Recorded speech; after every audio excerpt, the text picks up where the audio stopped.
혈관을 깨끗하게 하고 당뇨를 예방하려면 땅콩을 이렇게 드셔야 합니다.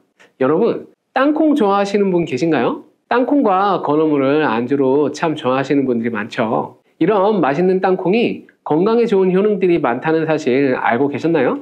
심심부리 땅콩이라는 말이 있을 정도로 땅콩은 우리에게 매우 친숙한 음식인데요. 하지만 땅콩은 그 놀라운 효능을 제대로 알고 있는 분이 많지 않은 것 같아요. 땅콩이 얼마나 우리 몸에 좋은 영향을 미치는지, 그리고 어떻게 섭취하는 것이 더 좋은지에 대해서 땅콩에 대한 모든 것 알려드리겠습니다. 어릴 때 키가 유독 작은 친구들을 땅콩 같다고 놀리지 않으셨나요? 작은 땅콩 한 알에는 단백질, 지방, 탄수화물과 식이섬유는 물론 비타민 E, 비군, 칼륨, 마그네슘, 철분, 폴리페놀, 플라보노이드, 레스베라트롤 등 여러 가지 몸에 좋은 영양소가 매우 풍부하게 들어있는데요. 이렇게 영양이 풍부하고 맛도 고소한 땅콩의 놀라운 효능 7가지 바로 알려드릴게요. 땅콩의 놀라운 효능 첫 번째는 바로 심혈관 질환 개선에 도움을 준다는 것입니다. 미국 심장학회에서 땅콩을 추천 음식으로 소개하는 것 알고 계신가요? 땅콩의 크기는 작지만 땅콩 안에 들어있는 영양소는 결코 작지 않답니다. 땅콩은 불포화지방산을 많이 함유하고 있고, 특히 땅콩에 함유된 모노불포화지방산과 다불포화지방산은 나쁜 콜레스테롤인 LDL 수치를 낮추고 좋은 콜레스테롤인 HDL은 높이는 데 도움이 됩니다. 또한 땅콩에 함유된 단일 불포화지방산은 혈중 콜레스테롤 수치를 낮추는 데 도움을 주는데요. 혈중 콜레스테롤이 낮아져 심장 건강을 지키는 데 매우 좋은 작용을 하는 것이죠. 또한 땅콩은 불포화지방산이 풍부하고 비타민 E가 풍부하게 들어있어 심혈관 건강에 도움을 주고 혈관을 보호하고 혈액순환과 동맥경화를 예방하고 심장질환의 위험을 줄여줍니다. 또한 땅콩은 마그네슘, 칼륨, 식이섬유와 같은 심혈관 건강에 중요한 영양소를 함유하고 있어 혈압을 조절하고 혈관을 건강하게 유지하는 데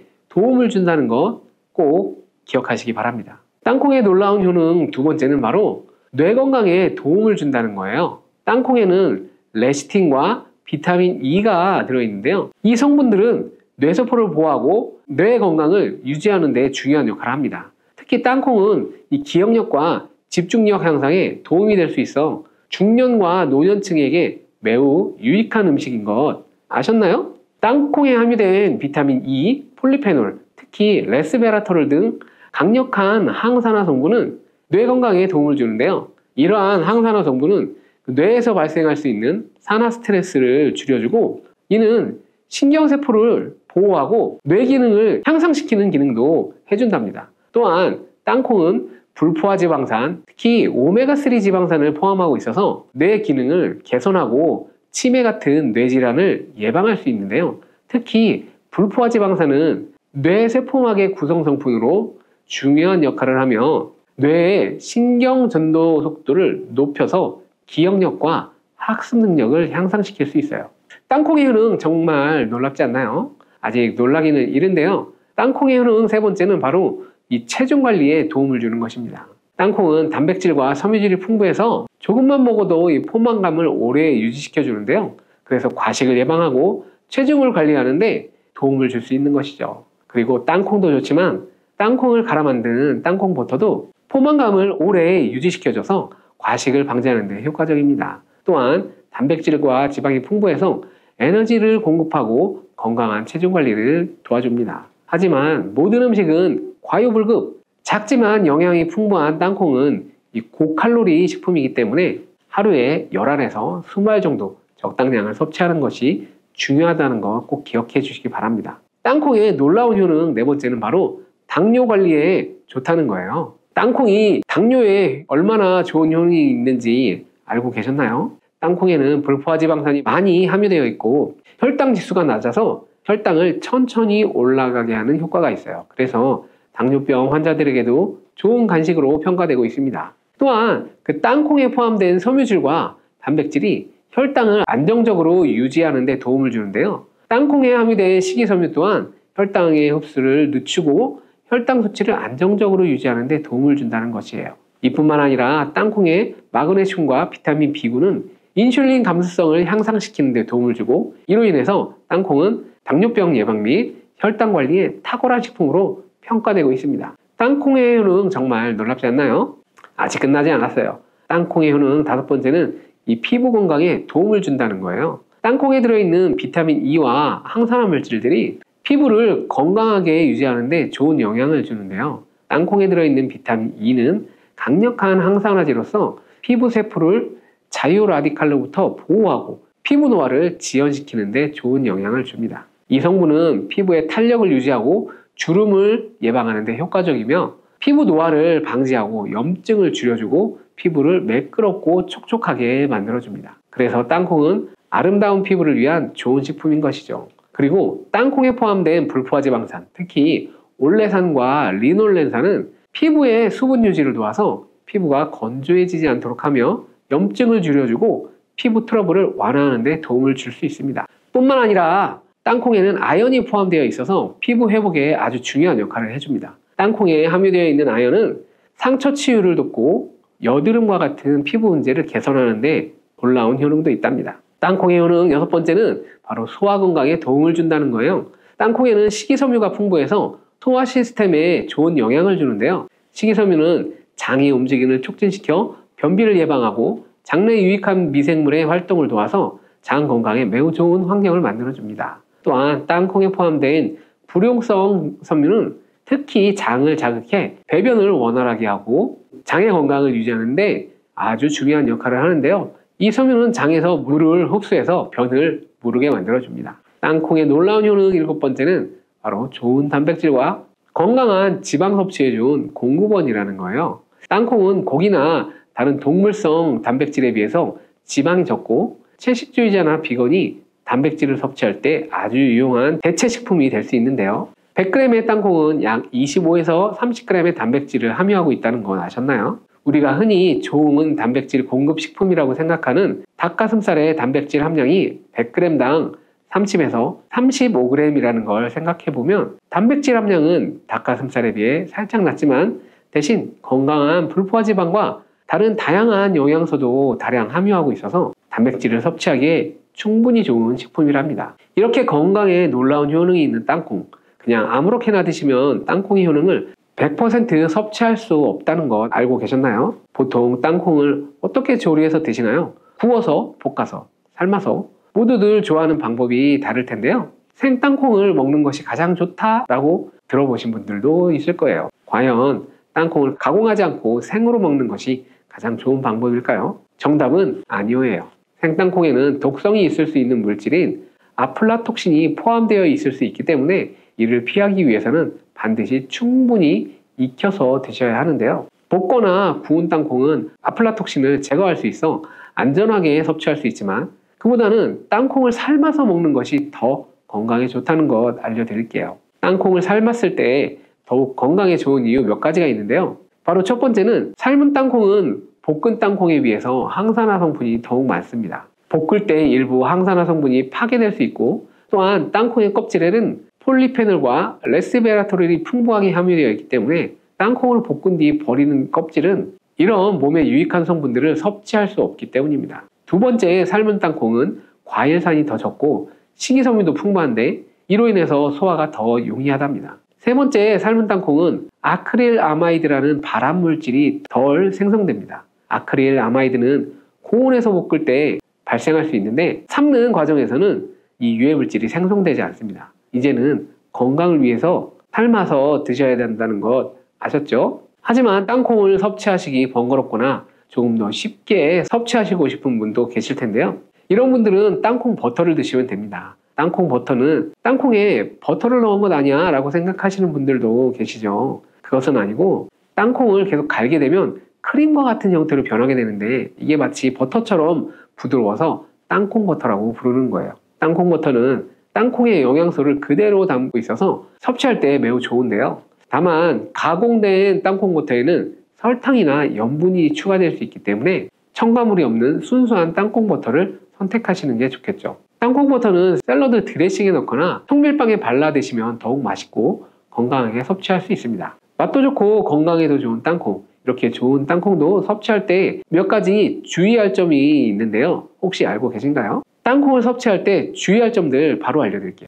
땅콩 섭취할 때 주의할 점 첫 번째는 바로 알레르기예요. 땅콩 알레르기 있는 분들은 절대 땅콩을 드시면 안 되는데, 땅콩은 알레르기를 일으킬 수 있는 대표적인 식품이기 때문에 본인이 알레르기가 있는 걸 인지하시는 분들은 절대 피하셔야 합니다. 땅콩 알레르기는 가벼우면 목, 혀, 가려움이나 발진 등이 일어날 수 있는데요. 만약 알레르기 증상의 정도가 심하다면 호흡곤란, 혈압저하, 아나필락시스 등 매우 심각한 반응을 일으킬 수 있으므로 알레르기 반응이 있다면 즉시 땅콩 섭취를 중단하고 의사와 상담을 받는 것이 필요합니다. 또한 땅콩에 들어간 음식이 아니어도 전에 같은 조리기구를 사용해서 만든 요리에도 땅콩의 성분이 남아있을 수 있기 때문에 알레르기가 있는 사람들은 위험할 수 있는데요. 알레르기가 있는 분들은 꼭 땅콩이 들어갈 수 없는 환경에서 조리가 된 건지 확인하는 게 중요합니다. 땅콩을 섭취할 때 주의할 사항 두 번째는 바로 과다 섭취예요. 고사한 땅콩은 손으로 집어먹기도 쉬워서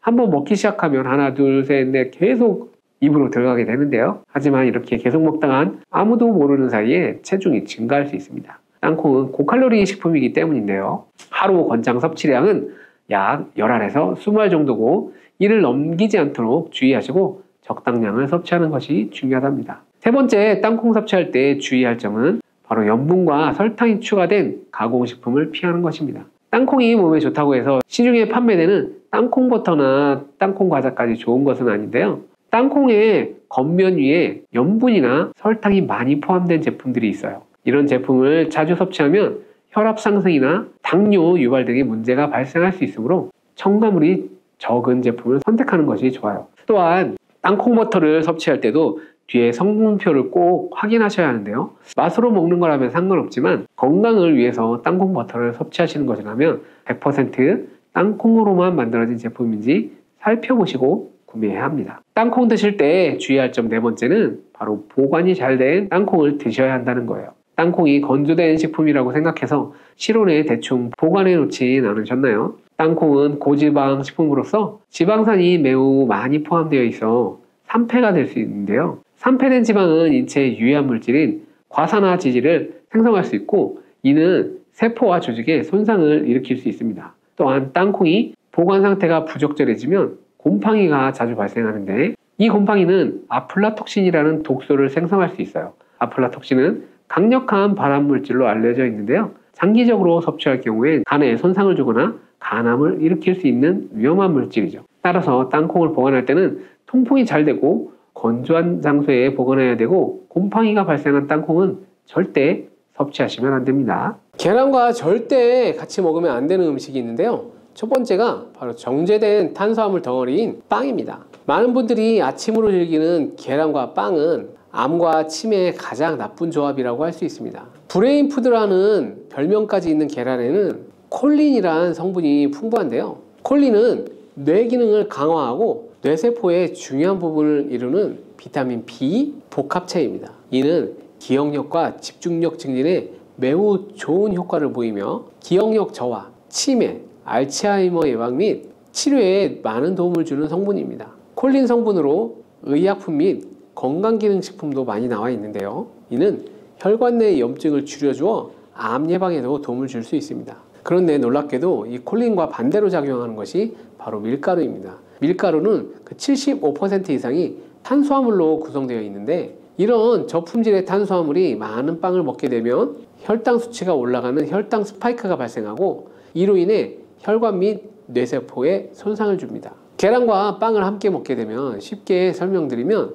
우리 몸에서는 마치 전쟁이 일어난 것 같은 현상이 나타나게 됩니다. 계란 속의 콜린은 뇌세포를 보호하기 위한 방어막을 형성하려 하지만 빵에서 나온 탄수화물에 의해 생성된 독소가 이 방어막을 파괴하려 합니다. 특히 백미로 이루어진 쌀밥, 빵 같은 정제된 탄수화물로 이루어진 음식을 자주 섭취해 고혈당 상태에 놓인 경우에는 건강이 더욱 악화되기 쉽습니다. 인슐린 저항성이 증가하고 만성적인 염증으로 인해 콜린이 역할을 제대로 하지 못하게 됩니다. 이러한 혈관 내의 싸움은 고혈압, 동맥경화와 같은 심혈관 질환을 일으키고 인슐린 분비 이상으로 당뇨병을 초래할 수 있으며 만성염증은 암뿐만 아니라 치매 같은 뇌질환을 유발할 가능성이 있습니다. 그렇기 때문에 건강을 생각하신다면 계란과 함께 드실 때는 정제된 밀가루를 사용하지 않은 통밀빵이나 다른 음식을 선택하는 것이 좋습니다. 레몬과 같은 강산성 과일도 계란과 함께 먹으면 안 됩니다. 왜냐하면 강산성 과일의 높은 산도는 계란의 단백질 구조에 영향을 미칩니다. 레몬이나 다른 강산성 과일에 포함된 산이 계란 속 단백질과 반응하면 단백질이 응고가 되어 소화가 어려워질 수 있습니다. 이는 위와 소화기관 내 단백질 응고를 유발하여 소화 과정을 방해하고 문제를 일으킬 수 있죠. 특히 단백질의 소화 및 흡수가 저해되면 속이 더부룩한 불편함으로 시작하여 심한 경우에는 복통과 설사 같은 증상이 나타날 수 있습니다. 따라서 계란을 섭취할 때는 레몬이나 다른 강산성 과일과 함께 드시는 것을 피하는 것이 좋겠습니다. 두유와 콩국물과 계란을 함께 먹는 것이 또 좋지 않습니다. 아침 식사로 두유와 계란을 드시거나 체중 관리와 다이어트를 위해 섭취하는 분들이 많아지고 있는데요. 두유 속에 있는 트립신이라는 성분이 계란의 알부민과 결합해 영양소를 파괴하게 됩니다. 계란은 노화로 인한 근육 손실과 근육 감소증의 예방에 도움이 되는 우수한 단백질을 많이 포함하고 있고 비타민과 미네랄도 풍부합니다. 그러나 두유와 함께 섭취할 때는 이러한 영양 성분들의 이점을 충분히 얻지 못하게 됩니다. 그런데 혹시 계란과 녹차나 홍차를 함께 드신 적이 있나요? 이런 차도 피해야 합니다. 찻잎 속 탄닌이 계란의 단백질과 결합해 탄닌 단백질을 형성하며 이는 위장에 문제를 일으킬 수 있습니다.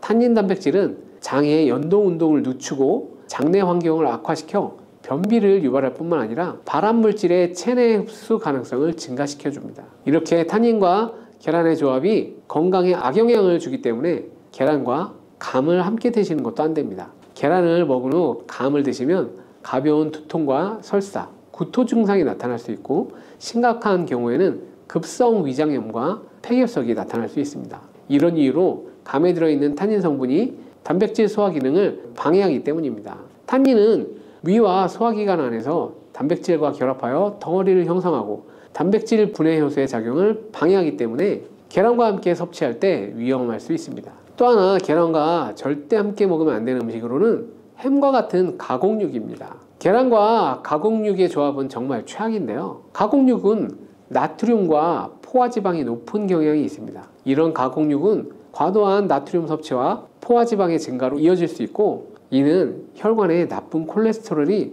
축적되어 동맥경화, 심장병, 뇌졸중 등 심혈관 질환의 위험을 증가시킬 수 있습니다. 또한 가공육에 포함된 첨가물과 방부제는 소화를 방해하고 장내 환경에 안 좋은 영향을 미칠 수 있습니다. 계란을 드시는 것을 꺼려 하시는 분들은 계란이 콜레스테롤 수치를 올려 건강에 해롭다고 생각하시는 분들이 있는데요. 이 생각이 틀렸다는 것을 알려드릴게요. 유독 계란이 콜레스테롤을 높여서 성인병을 유발하는 주범인 듯한 이야기는 왜 생긴 걸까요? 콜레스테롤이 함유된 식품은 계란 말고도 많은데 말이죠. 그 이유는 바로 계란 한 알에 들어있는 콜레스테롤의 양이 사람이 하루 섭취해야 할 콜레스테롤 양의 65%나 되기 때문입니다. 콜레스테롤 양만 따지면 계란 하나를 먹었다면 콜레스테롤이 든 다른 음식은 피하셔야 하는 거죠. 그런데 놀랍게도 계란은 이렇게 많은 콜레스테롤을 가지고 있는 동시에 콜린이라는 영양소까지 다량 함유하고 있다는 것이죠. 콜린은 나쁜 콜레스테롤을 간으로 옮겨 제거하는 기능을 가지고 있습니다.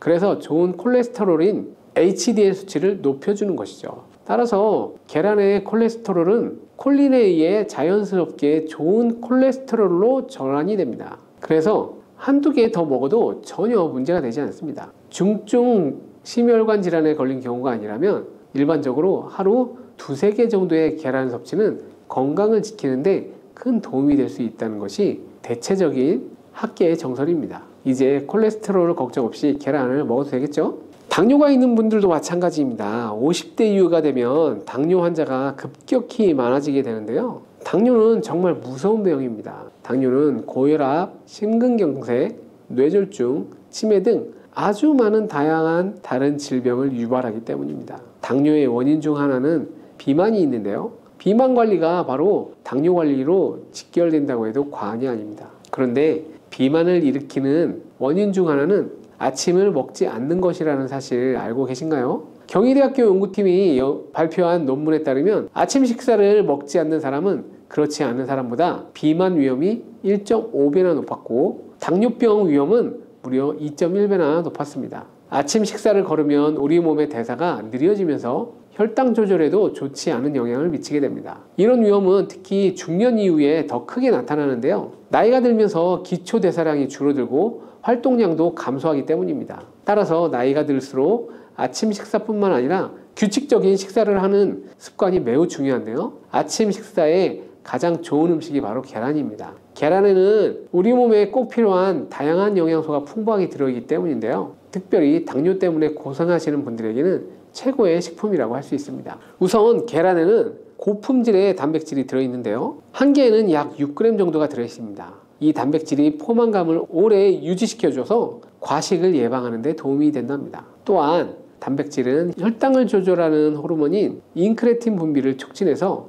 식후 혈당이 급격히 상승하는 것을 억제하고 안정적으로 유지하는 데 효과가 좋습니다. 이뿐만 아니라 계란 노른자에는 비타민 D, 비타민 B, 콜린 등 중요한 영양소들이 풍부하게 들어있습니다. 비타민 D는 인슐린의 분비와 감수성을 높이는 데 관여하고 콜린은 간 건강에 도움을 줘서 지방간을 예방하는 데 효과적입니다. 지방간은 당뇨의 위험 요소 중 하나입니다.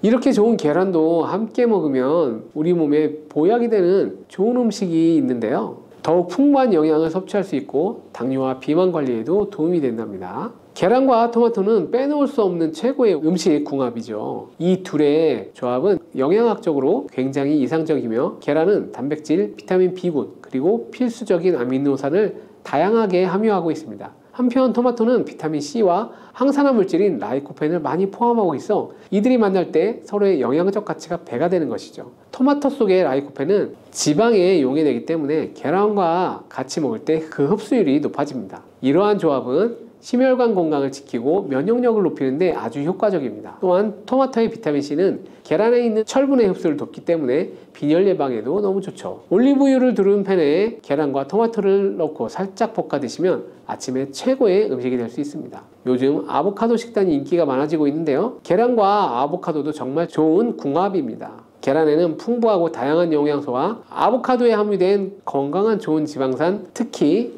오메가3 지방산과 비타민 E를 많이 갖고 있어 이 두 가지 식재료가 만나면 서로가 영양적 시너지가 폭발하게 됩니다. 아보카도 속의 건강한 지방은 계란의 단백질 흡수를 더욱 좋게 하며 계란 속 비타민과 무기질은 아보카도의 지방산을 흡수하는 데 도움을 주게 됩니다. 이러한 조합은 심혈관과 뇌 건강에 긍정적인 효과를 주고 전반적으로 건강을 향상시켜 줍니다. 아보카도와 계란을 함께 먹음으로써 식이섬유와 건강한 지방의 결합이 포만감을 높이고 장내 환경을 개선할 수 있습니다. 간단하게 아보카도 계란 샐러드를 만들어 드시면 됩니다. 계란을 채소와 함께 드시면 비타민의 흡수율이 증가할 수 있는데요. 특히 호박을 함께 드시면 부교감 신경을 활성화시켜 마음을 안정시키고 불안감 및 긴장을 완화시켜 주는데 좋은 효능을 발휘하게 됩니다. 스트레스는 만병의 근원이라고 하는데 계란과 호박을 함께 드시면 스트레스는 물론 몸의 피로도 줄여줄 수 있습니다. 비타민 A와 베타카로틴이 많은 호박은 섭취하면 눈 건강에도 매우 유익합니다. 계란에 함유된 루테인과 지아잔틴 같은 카로티노이드 성분과 함께 작용하여 강력한 항산화 효과를 발휘하며 망막을 보호하고 녹내장, 황반변성 같은 폐행성 안구 질환의 발병률도 낮춰줄 수 있습니다. 최근에 시야가 뿌옇게 느껴지는 분들이 계란과 호박을 곁들인 식사를 하시면 더욱 좋습니다. 계란과 완벽하게 어울리는 다른 식재료 중 하나는 치즈가 있습니다. 치즈는 그 맛이 좋을 뿐만 아니라 영양학적으로도 계란과 아주 좋은데요. 계란이 완전 식품으로 여겨질 정도로 여러 많은 영양소를 가지고 있음에도 불구하고 칼슘의 함량이 상대적으로 낮은 편인데 유제품인 치즈는 칼슘을 풍부하게 함유하고 있어 이를 보완해 줄 수 있습니다. 특히 유제품 중에서 치즈는 계란과 특별히 잘 어울립니다. 치즈는 발효된 우유에서 만들어지며 발효 과정에서 유산균이 작용해 단백질 함량이 감소하기 때문에 과다한 단백질 섭취를 피하면서도 서로의 영양적 혜택을 보완할 수 있습니다. 사과도 계란과 정말 잘 어울리는 식품인데요. 다양한 영양소가 계란에 균형 있게 포함되어 있음에도 비타민 C와 식이섬유가 상대적으로 작은 편이라는 점에서 사과가 이를 완벽하게 보완해 줄 수 있습니다. 사과는 비타민과 식이섬유가 많아 장 기능을 활성화하고 배변을 원활하게 하는 데 기여할 뿐만 아니라 혈관에 누적된 해로운 콜레스테롤을 없애 동맥경화, 심장질환, 뇌졸중 등의 심혈관 질환을 예방하는 데 도움을 줄 수 있습니다. 특히 단백질 소화에 매우 이롭다는 점에서 계란 섭취 시 소화가 어렵게 느껴지신다면 사과를 드시면 소화액 분비를 촉진시켜 소화를 도울 수 있습니다. 식탁 위에 명약이라는 깻잎. 고기를 쌈 싸먹을 때도 먹고 깻잎 찜으로도 먹고 그리고 깻잎 장아찌로도 먹고 여러 가지 방법으로 많이 드시고 계시죠?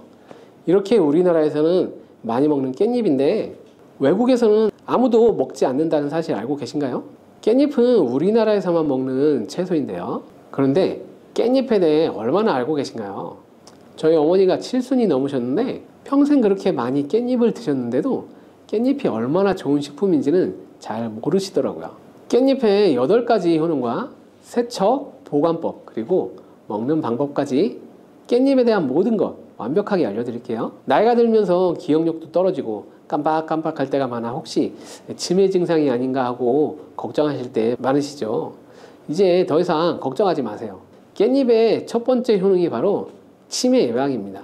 깻잎에는 치매 예방 효과뿐만 아니라 항산화 작용, 항염증 효과가 있다고 알려진 로즈마린산 성분이 다량 함유되어 있습니다. 로즈마린산은 다양한 식물에서 발견되는 생화학적 화합물로 1958년 이탈리아 과학자가 허브 식물인 로즈마리에서 처음 발견하여 로즈마린산이라는 이름을 붙였습니다. 이 로즈마린산은 폴리페놀의 일종으로 깻잎에는 1g당 76mg의 로즈마린산이 들어있어 로즈마리보다 약 7배 많은 것으로 알려져 있습니다. 이 로즈마린산은 뇌 속에 아세틸콜린이라는 성분이 분해되는 걸 막아주는데요.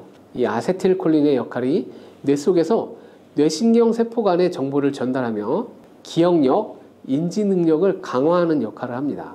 치매 환자는 이 아세틸콜린이 쉽게 분해되면서 치매 증상이 악화되는 경우가 있는데요. 깻잎 속에 로즈마린산이 이렇게 중요한 아세틸콜린을 보호하는 기능을 한다는 거죠. 또한 깻잎에는 비타민 A, 비타민 C, 그리고 비타민 E 등이 풍부하여 뇌세포의 손상을 막아주고 뇌 노화를 예방해줍니다. 그리고 깻잎에는 철분이 풍부해서 빈혈 예방에도 효과적인데요. 이는 뇌의 산소 공급을 더 원활하게 해주기 때문에 다방면으로 뇌 건강에 도움을 받을 수가 있습니다. 그래서 이런 깻잎의 섭취와 함께 부가적으로 치매 예방을 위해서는 규칙적인 운동과 균형 잡힌 식습관, 스트레스 관리 등이 함께 이루어지면 훨씬 더 좋은 효과를 발휘할 수 있습니다. 깻잎의 두 번째 효능은 바로 뼈 건강에 도움을 준다는 것입니다. 보통 여성의 경우 폐경 이후에 골밀도가 감소하면서 골다공증이 오는 경우가 많은데요. 이 골다공증을 예방하기 위해 우리가 보통 칼슘제를 복용하고 필요한 경우에는 병원에서 처방약을 받아서 복용을 하게 되죠. 깻잎에는 이 칼슘이 아주 굉장히 많이 들어있는데요. 채소 중에 칼슘의 왕이라는 시금치보다도 무려 7배나 더 많이 들어있고요. 우유보다도 2배나 더 많은 칼슘을 가지고 있습니다. 그런데 칼슘은 몸의 흡수율이 낮기 때문에 칼슘 영양제를 먹어도 효과가 약한 경우들이 있는데요. 깻잎에 많이 들어있는 성분 중에 비타민 K가 있습니다. 이 비타민 K는 칼슘 대사에 관여하는 오스테오칼신이라는 단백질을 활성화시키는데요. 이 오스테오칼신은 혈관 속에 있는 칼슘이 뼈로 이동하는 것을 도와주기 때문에 조금 더 직접적으로 골밀도를 높이는 데 도움을 줍니다. 이렇게 깻잎은 다방면으로 골다공증 예방에 큰 도움을 줄 수 있는 것인데요. 정말 놀라운 효능이죠. 깻잎의 세 번째 효능은 바로 항암 작용입니다. 깜짝 놀라셨나요? 깻잎은 강력한 항암 작용의 효과가 있는데요. 바로 깻잎에 들어있는 파이토케미컬이라는 성분들 때문입니다. 특히 루테올린, 퀘세틴 같은 성분들은 암세포가 증식, 전이 되는 것을 막아주고 암세포가 자연스럽게 죽도록 하는 자멸기전을 유도하는 효과가 있습니다. 또 항산화, 항염증 효과도 가지고 있어서 암세포가 발현되는 것을 초기부터 억제하는 효과도 가지고 있고요. 임상 연구에서 특히 이 파이토케미컬은 위암, 유방암 등에서 직접적으로 암세포의 성장과 증식을 억제하는 효과를 보여주었고요. 또 골류감에 있어서도 큰 억제 효과가 있는 것으로 보고가 되었습니다. 자, 이렇게 항암 작용이 있는 깻잎 꼭 기억하시고 암 예방에 많은 도움을 받으시기 바랍니다. 네 번째 깻잎의 효능은 눈 건강에 도움을 주는 것입니다. 깻잎에는 루테인이 풍부하게 들어있는데요. 루테인은 눈의 망막에 축적이 되는 항산화제로서 자외선에 의해 발생되는 활성산소를 제거하여 눈의 노화를 예방하고 시력을 유지하는 데 반드시 필요하고요. 또한 루테인은 눈의 황반을 구성하는 성분으로 황반변성이나 백내장 같은 안구 질환을 예방하는 데도 필수적입니다. 또 깻잎에는 이 루테인 말고도 베타카로틴이 풍부한데요. 베타카로틴은 비타민 A의 전구체로 눈의 점막을 보호하고 야맹증을 예방해주며 항산화 작용과 함께 눈의 피로 해소에도 도움이 됩니다. 이렇게 깻잎이 눈의 노화 방지와 기능 유지에 큰 도움을 준다는 점 꼭 기억하시면 좋겠습니다. 다섯 번째 깻잎의 효능은 바로 소화기능 촉진입니다. 깻잎 100g에는 식이섬유가 약 4g 들어있는데요. 이 풍부한 식이섬유는 장 운동을 촉진하고 변비를 예방할 뿐만 아니라 소화 기능을 돕는 데 큰 역할을 합니다. 또한 깻잎의 이런 효능은 음식물을 빨리빨리 움직이게 장에서 오래 머물지 않게 합니다. 음식물이 장에 오래 머물게 되면 들어보신 적이 있을 수도 있는데요. 담적병이라는 것이 생길 수가 있습니다. 담적 독소가 생기면서 전반적인 소화장애, 팽만감, 통증 등이 유발되고 위장관의 순환을 저해하게 되는데요. 깻잎의 식이섬유들은 이 담적병을 예방하는 데도 도움을 줄 수가 있죠. 여섯 번째 깻잎의 효능은 강력한 항균 기능입니다. 여러분, 그 깻잎에는 그 특유의 향이 있잖아요. 이 특유의 향을 내는 것이 페릴알데하이드, 페릴케톤 등의 성분 때문인데요. 이 성분들이 바로 세균과 바이러스를 억제하는 항균 작용을 하게 됩니다. 또한 깻잎에 많이 함유된 로즈마린산도 강력한 항균 작용을 하는데요.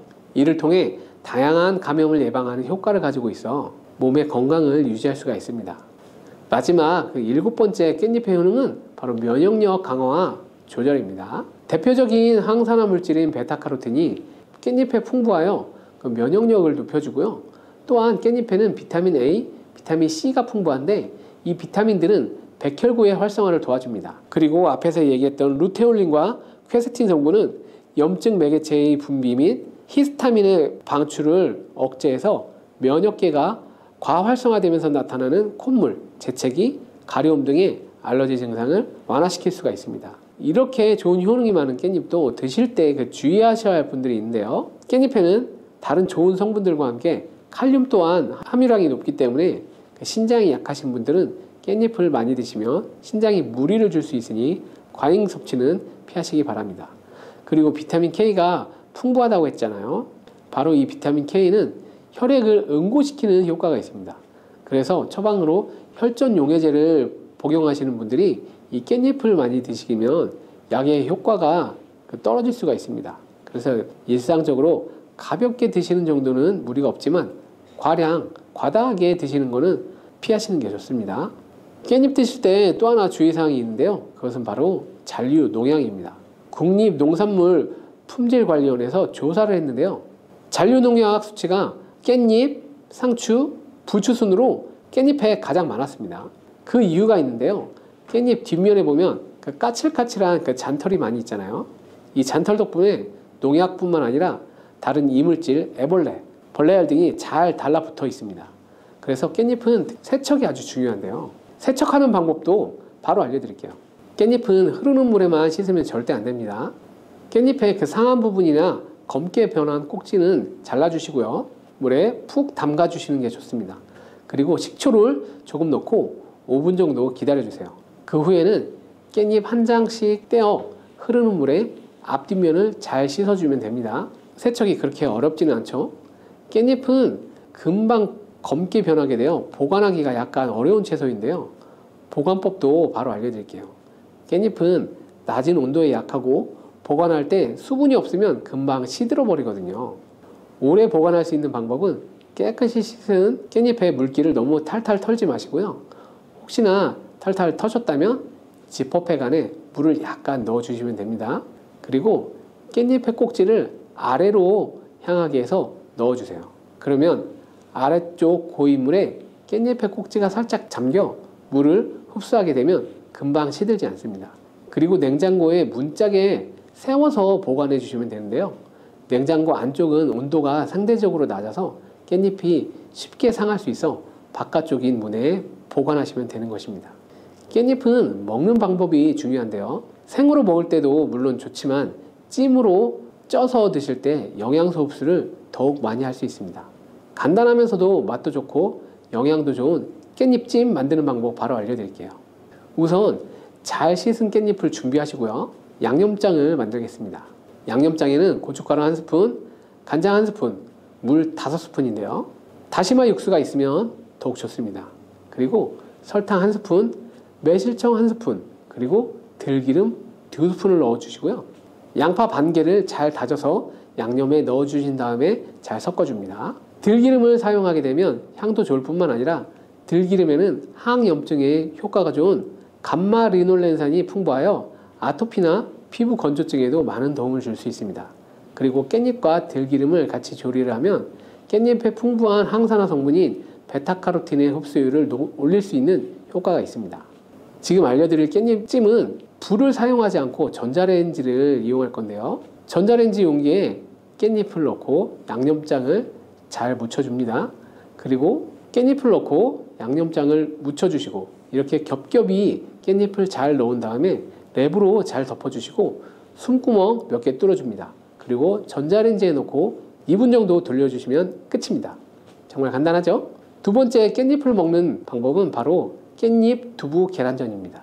먼저 잘 씻은 깻잎을 채를 썰어 주시고요. 두부 반모를 면포에 걸러 물기를 꽉 짜줍니다. 여기에 계란 2개를 넣어 주시고 약간의 소금으로 간을 하면 됩니다. 그리고 잘 섞어서 반죽을 한 다음에 팬에다 잘 붙여주시면 되는데요. 이렇게 같이 먹는 이유가 있습니다. 첫 번째는 깻잎을 계란과 함께 먹으면 치매 예방 효과를 극대화시킬 수 있습니다. 깻잎에 로즈마린산이 아세틸콜린이 분해되는 것을 막아준다고 했잖아요. 계란 노른자 속에 풍부한 콜린이 바로 이 아세틸콜린의 양을 증가시켜 인지능력 저하와 기억력 개선을 도와주기 때문입니다. 그리고 두 번째로 두부에는 비타민 D의 함량이 아주 풍부하기 때문인데요. 두부 100g에는 하루에 섭취해야 되는 비타민 D의 양이 약 40배나 많은 비타민 D가 들어있습니다. 깻잎의 풍부한 칼슘이 두부의 비타민 D와 만나 흡수율이 극대화되는 것이죠. 이렇게 깻잎을 계란, 두부와 함께 드시면 치매 예방과 골다공증 예방에 아주 좋은 음식이 되는 것입니다. 간단하고 영양이 풍부한 깻잎 두부 계란전 꼭 드시기 바랍니다. 바다의 불로초, 해조류의 왕이라는 별명을 갖고 있는 김. 이런 몸에 좋은 김도 잘못 알고 먹으면 암에 걸리고 치매에 걸릴 수 있다는 사실 알고 계신가요? 아무리 좋은 음식도 제대로 알고 드실 때 건강을 지킬 수 있는 보약이 될 수 있는 것이죠. 식탁 위에 빼놓을 수 없는 반찬, 김의 효능 5가지와 김을 드실 때 주의해야 될 분들, 그리고 김과 함께 먹으면 보약이 되는 최고의 음식과 김을 굽는 방법, 그리고 김을 고르는 방법까지 김에 대한 모든 것 알려드릴게요. 입맛도 없고 마땅한 반찬도 없을 때 김 하나만 있어도 밥 한 그릇 뚝딱 해치울 수 있잖아요. 저도 마찬가지지만 이렇게 밥 반찬으로 최고지만 요즘 전 세계에서 우리나라 문화에 열광을 하며 우리나라 음식에도 관심이 참 많은데요. 최근에는 특히 바로 이 김에 대한 관심도 높아졌습니다. 냉동김밥이 어마어마하게 많이 팔리면서 김에 대한 인기도 높아져 과자처럼 간식으로 김을 많이 먹고 있다고 하는데요. 전 세계적으로 선풍적인 인기를 끌고 있는 김의 첫 번째 효능이 바로 뇌를 건강하게 해서 치매를 예방하는 데 좋다는 것입니다. 김에는 뇌신경을 활성화시키는 비타민 B1과 비타민 B2가 풍부하게 들어있는데요. 이 비타민들이 뇌세포의 건강을 유지하고 신경 전달 물질을 생성하는 데 도움을 주어 기억력을 향상시키고 뇌를 계속해서 활성화시켜 줍니다. 또한 미네랄 성분들이 풍부하여 뇌 기능을 활성화하는 데 도움을 주어 치매를 예방할 수 있습니다. 그리고 김에는 포피란이라는 수용성 식이섬유가 풍부하게 함유되어 있는데요. 이 포피란은 혈관 내의 나쁜 콜레스테롤 LDL 수치를 떨어뜨려주는 효능이 있습니다. 따라서 혈관 내의 혈전 생성을 막아주고 동맥경화도 예방하여 혈액순환을 좋게 하여 뇌에도 혈류를 원활하게 해주는 거죠. 또 김에 함유되어 있는 알긴산이라는 성분이 있는데요. 이 알긴산도 콜레스테롤이 혈관에 쌓이는 것을 방지하고 몸 밖으로 배출시켜주는 역할을 해줍니다. 국립부경대학교 연구팀의 연구 결과에 따르면 알긴산은 혈관 내의 중금속과 노폐물을 흡착하여 제거하고 혈액 속 중성지방 및 콜레스테롤을 억제하여 피를 맑게 하고 성인병 예방에 놀라운 기능을 한다고 보고하고 있습니다. 이러한 성분들의 효능으로 뇌에 필요한 영양분을 충분히 공급하고 노폐물을 빨리빨리 배출할 수 있게 되어 머리도 맑아지고 뇌신경을 튼튼하게 해주는 것이죠. 이런 김과 계란을 함께 드시면 엄청난 시너지 효과를 누릴 수 있는데요. 계란에는 비타민 B12와 콜린이라는 성분이 풍부한데 이 성분들이 뇌신경을 활성화하는 데 큰 도움을 줄 수 있습니다. 그 이유를 살펴보면 콜린은 뇌의 신경 시스템에서 중요한 역할을 하는 아세틸콜린이라는 물질의 주성분인데, 아세틸콜린은 신경 전달 물질로 뇌세포 사이에 정보를 전달하는 역할을 해줍니다.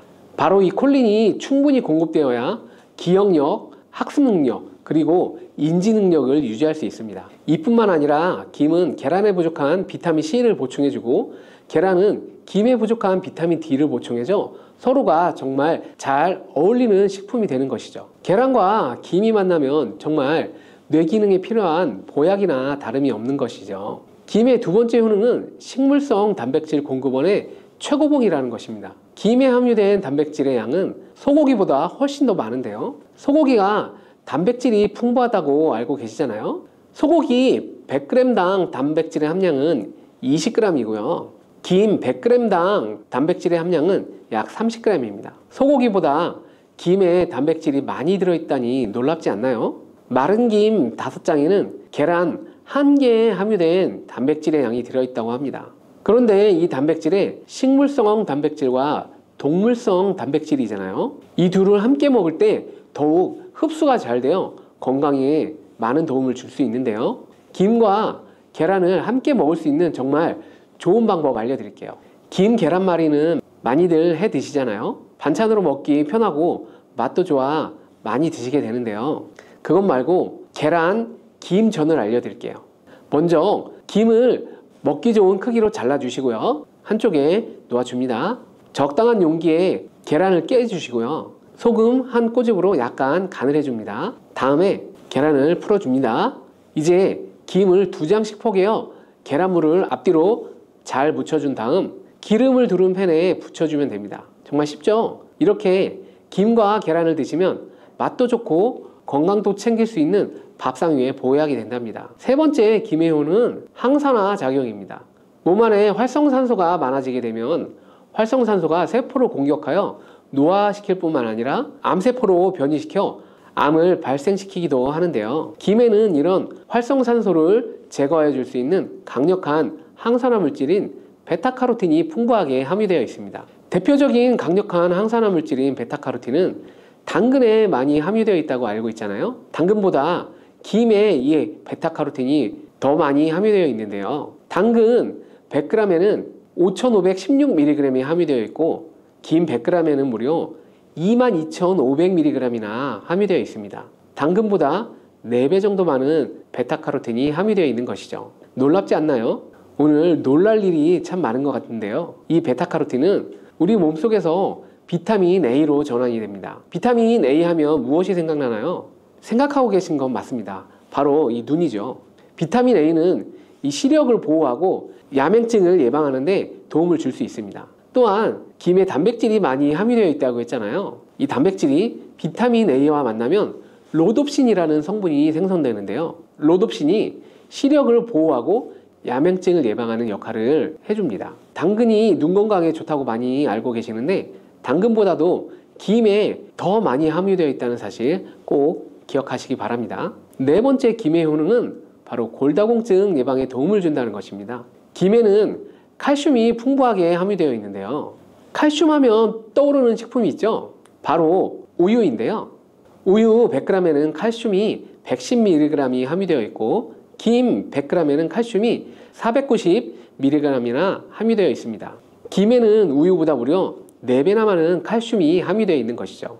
나이가 들면서 특히 여성분들이 골다공증 발병률이 높아 힘든 경우가 많으신데요. 저희 어머니도 골밀도가 낮아져 병원에서 처방을 받아 약을 드시고 계시더라고요. 주변에도 중년의 나이를 넘어서고 계신 분들 중에 골다공증으로 약을 드시는 분들이 많은데요. 우리나라 사람들의 부족한 영양소가 바로 칼슘이라서 이런 현상이 나타나는 것입니다. 칼슘이 부족하면 뼈가 약해지고 점점 골밀도가 낮아져 골다공증이 발병하게 되는 것인데요. 이 김에 함유된 칼슘은 특히 우리 몸에 흡수가 잘 되어 정말 많은 도움을 줄 수 있는 것이죠.